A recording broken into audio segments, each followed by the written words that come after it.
Arizona Dairy Forage Initiative. Duarte, it's all yours. Thank you. So, here. Oh, it's to record. I don't know what my right is. I'm a converted left-handed person, so.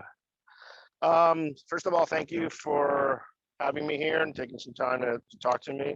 My colleagues always ask me if I want to come to this meeting because Jason treated me very well the first time, and I still don't have an answer to his question.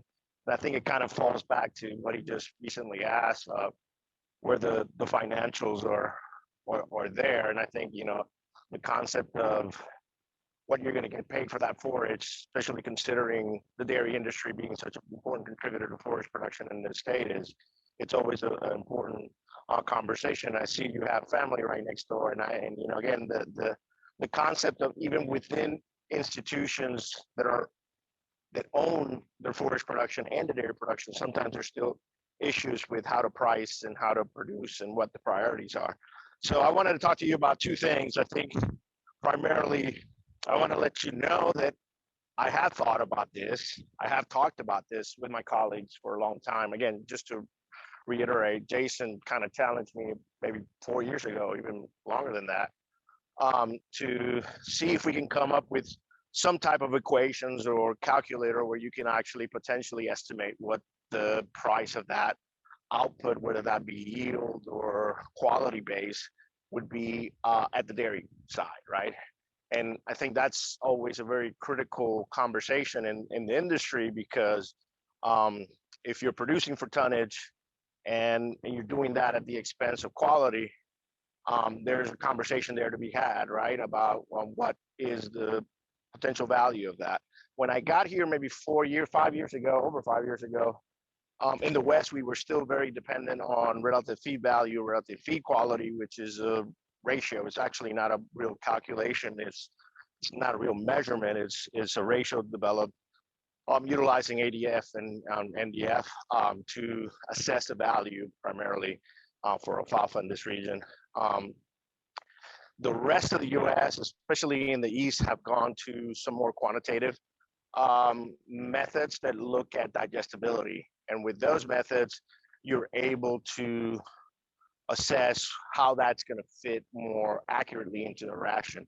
That actually has a price base. So if you take a feed formulation software and you insert these new values in there, it would tell you what the expected output of milk would be much more accurately than if you were just using relative feed value.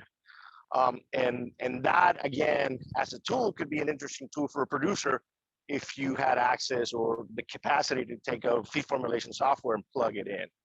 The challenge there is that on the dairy side, you don't just need one type of forage, right? You're essentially, on the oversimplified side of the equation, you can have a dairy that has 3 primary rations: dry cows, early and late lactation.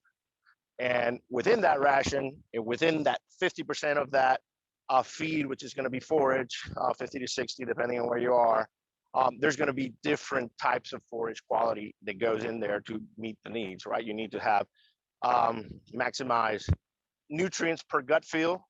You need to also promote rumen health, and those things are important. So when you look at a fresh cow or early lactation ration, that's where a lot of the price is derived, right? I mean, this is the most important ration in that dairy, because that's what's driving all the outputs, which is the milk production. But you also have to understand, let's use, how many cows are you guys milking right now? Is it over 1,000? 2,000, okay.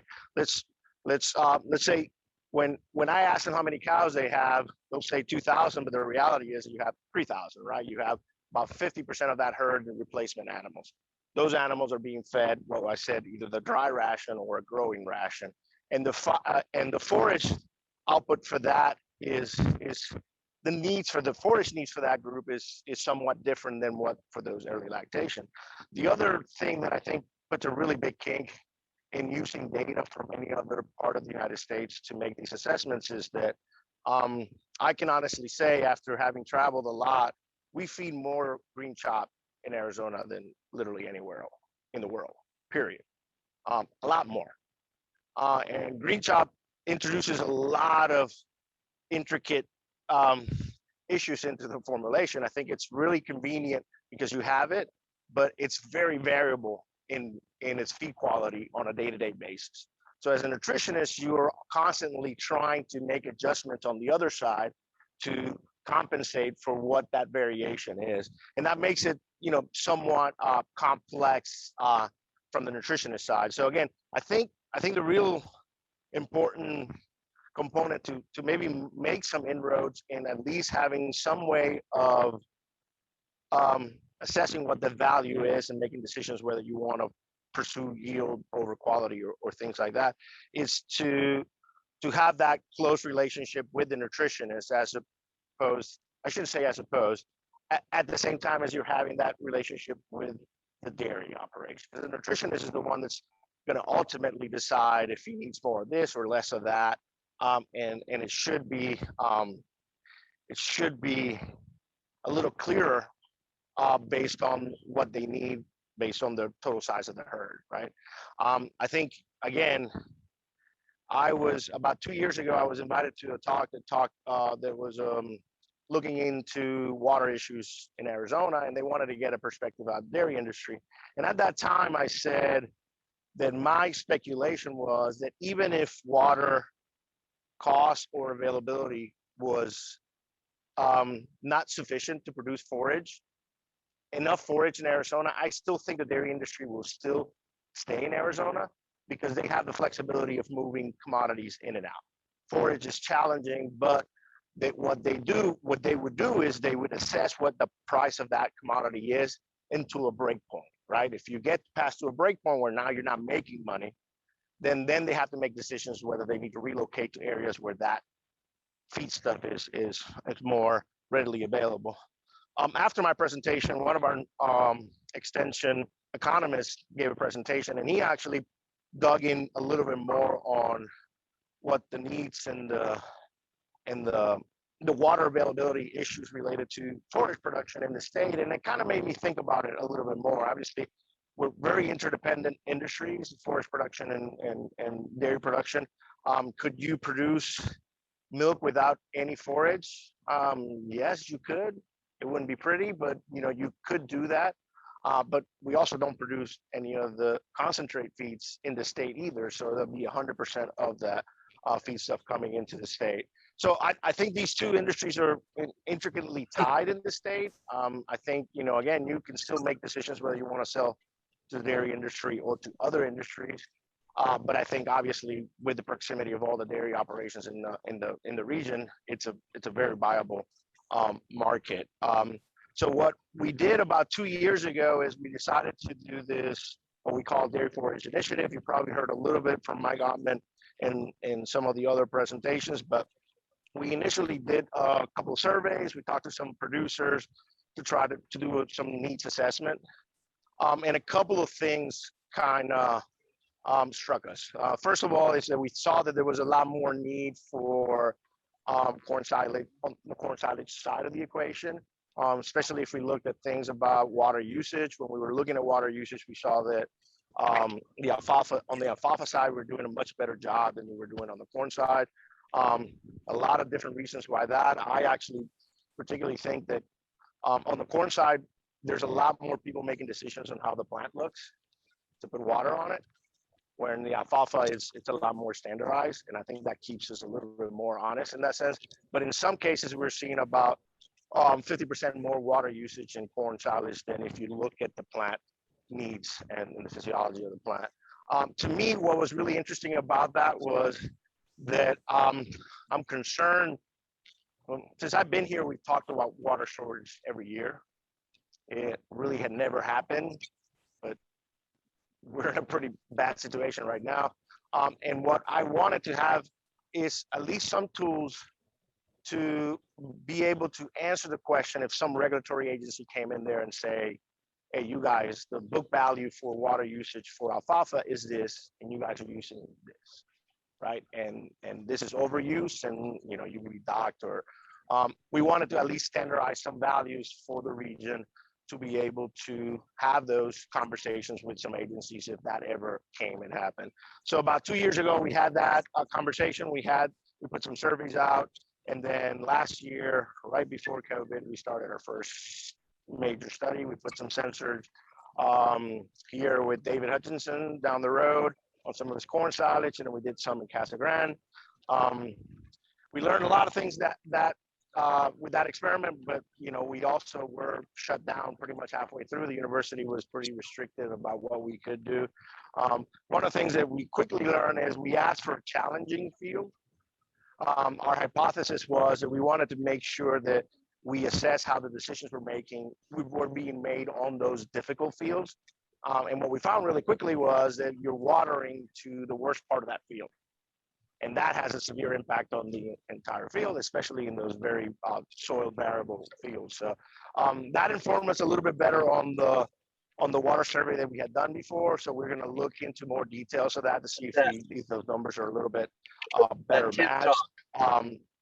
2 hours. I've been off and on. Again, like I said before, coincided with COVID. We put sensors on the ground. Yeah, me spot data. spray on the hog. We're still in the process of analyzing a lot of that. We wanted to do that again this year. Obviously, we missed the window. But what we're really looking for is to establish some collaborations, to establish some partners that could help us not only do those studies, but also keep us on track. We have a tendency of being very research driven in our focus. So we ask gradual questions and sometimes we go in the wrong direction. So I think, again, I don't have no doubt that you guys will steer us in the right direction if we go too far off. But I think the water issue is something that we want to dig in a little bit more. We are going to transition at some point to an agronomy hire. But this is a university, so you know how things don't tend to work on a regular calendar schedule. So as we transition into that new group, we want to have some conversations about what some of the research that we could be doing to help provide some of those difficult questions that we have out in the industry. Again, I've really want to figure out a way to put some tools together. I think I can't answer you. I'm pretty convinced I can't answer your question outright because there's no standard. I mean, you look at every single large market and there's really no standard. I mean, you have the volatility of the market and then you have the volatility of the other market that's associated with the milk market. I think dairy prices should not drive forage prices because you still did the same inputs to get to that. But if the dairy guys are not making money, then it becomes really complicated. But again, it's a really tough question. I met with U.S. Forage group in Wisconsin, a USDA Forage group in Wisconsin last year to have some conversations about building some equations. The problem is they don't have any data that's relevant to us. They have no irrigated crop data. So we would have to start gathering some data to build into some of those models. But again, more than anything, what I wanted to do today was just tell you that we're on the initial stages of that dairy forage initiative. We're eager to get feedback from you guys about some of the needs. I think, I reassessed my thoughts when I talked to you that time where I initially said, well, I work for the dairy producers.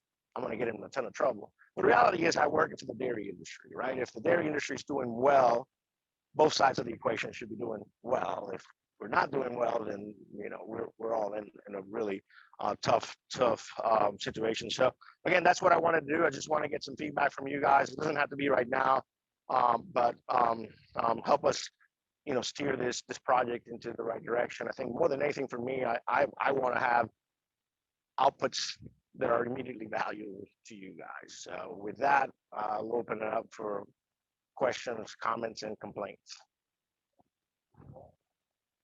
Mm-hmm. So we got internal funds for the first year.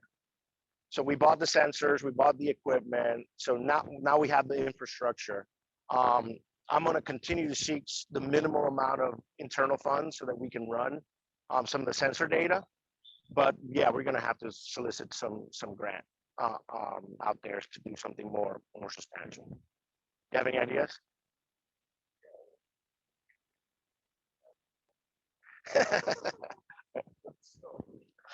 So, but here's my thoughts. So I'm concerned that if a regulatory agency comes in and says, I looked at the book values and you should be growing it with this much water, we're going to be in a bad situation because we're not going to have you. We're going to have your data, right? You're going to come back and say, "No, you can't." But we need a more substantial dossier to actually have that conversation at some point, right? So that's where I'm focusing on, right? I mean, again, if it's not what I'm thinking, I'm happy to reconsider and continue the conversation. But that's I think the angle I've been looking at. I wanted to have at least some data that allows us to make a valuable argument for why it's being done the way it's done here.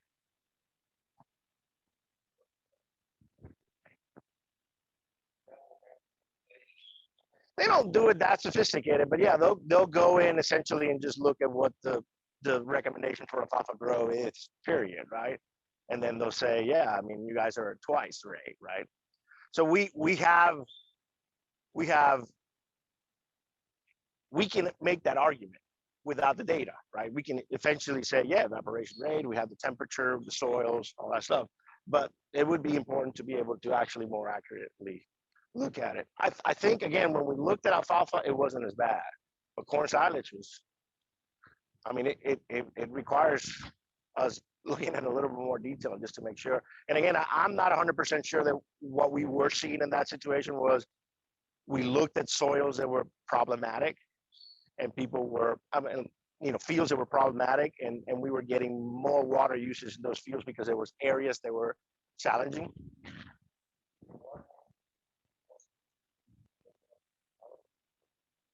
So what we did, again, in the initial study is we put sensors at 3 depth through the whole line, and then we collected the data on that just from beginning to the end. So we picked 5 spots from entry point to exit point, and put 3 sensors at 3 different depths in each one. We couldn't recover any of the deep sensors because it's impossible to get them out of the ground. Penetrates, yeah. Mm-hmm. Mm-hmm.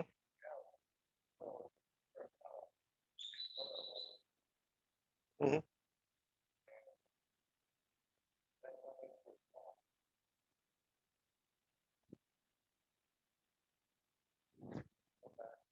Yeah, we have a sensor right at the end, so we can actually assess that in our data points. We haven't finished analyzing all the data points, but I do understand what you're saying.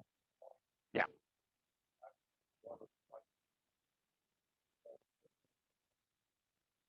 I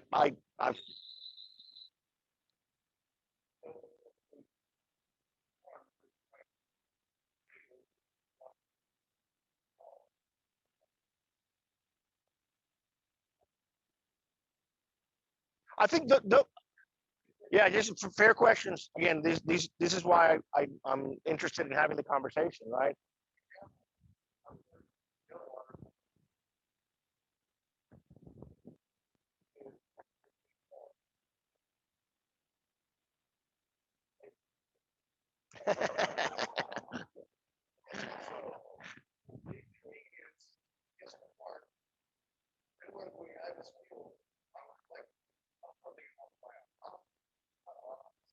Mm. Yeah.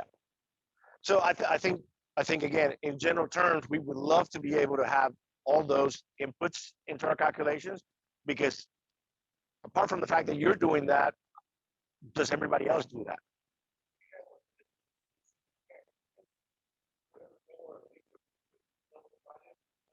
Right. Yeah. That'd be really interesting to look at. I think, again, to add to our overall evaluation, to make sure that, again, we're not overestimating water usage. Again, our initial values, yeah, were kind of scary. But we didn't build any of that into the system.